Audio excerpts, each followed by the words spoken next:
안녕하세요. 자신있는 둘리입니다. 오늘은 논문을 쓰기 시작할 때에 매우 중요한 단계, 그런데 많은 분들이 가볍게 넘겨서 나중에 크게 후회하는 단계에 대해서 이야기해 보겠습니다.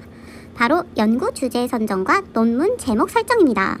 이거는 단순한 시작 단계가 아니죠. 논문 전체 구조를 결정하는 설계 단계라고 보셔야 합니다. 연구 주제와 제목이 명확하게 잡혀야 그 다음 단계인 연구 방법, 연구 설계, 연구 도구의 선택이 논리적으로 연결이 되는데요. 제가 항상 말씀드리는 부분이 있습니다.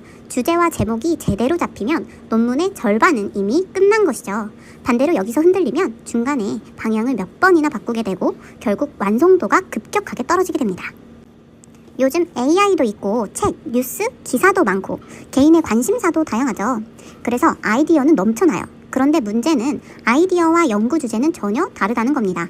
학위 논문이나 학술 논문에서는 단순히 흥미로운 주제가 아니라 학문적으로 타당하고 실제로 수행 가능한 주제가 필요합니다. AI를 활용해서 주제를 찾는 분들도 많죠. 하지만 AI는 최신 연구 흐름을 완벽히 반영하지 못할 수도 있고 각 대학이나 학과가 요구하는 연구의 성향, 학회별 심사 기준까지는 고려하지 못합니다.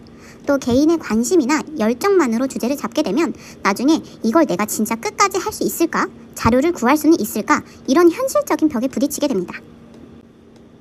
연구 주제와 제목은 반드시 이 세 가지를 동시에 만족해야 합니다.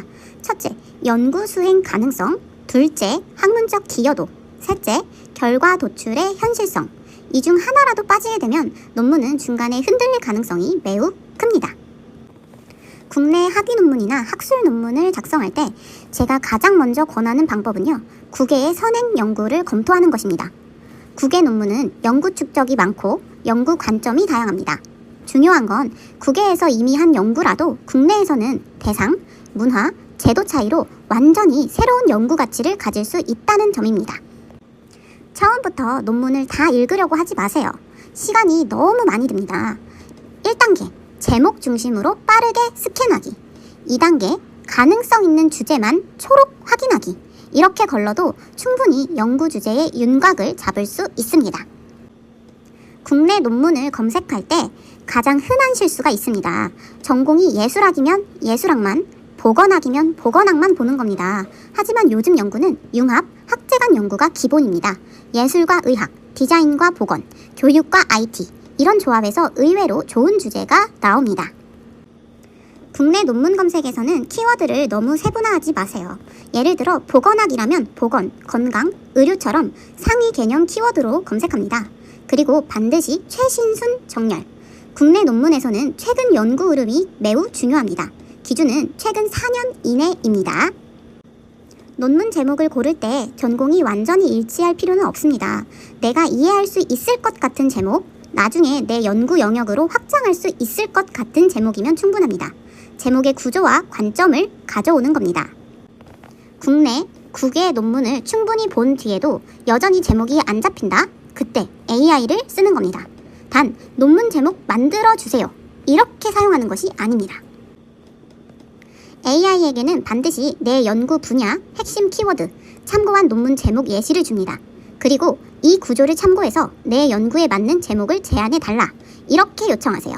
그래야 쓸 수 있는 결과가 나옵니다. 논문 제목을 정하기 전에 반드시 핵심 키워드 3개에서 5개를 정리하세요. 이 키워드는 논문 검색, 초록 작성, 최종 키워드 선정까지 전부 연결됩니다. 이건 보조 작업이 아니라 핵심 준비 단계입니다. 제목 후보가 여러 개라면 가장 멋있어 보이는 걸 고르지 마세요. 가장 덜 수정해도 끝까지 갈 수 있는 제목, 그게 정답입니다. 수행 가능성, 이론 정합성, 심사 안정성, 이걸 기준으로 판단하세요. 논문 주제와 제목은 겉으로 보이는 이름이 아니라 논문 전체를 지탱하는 구조입니다.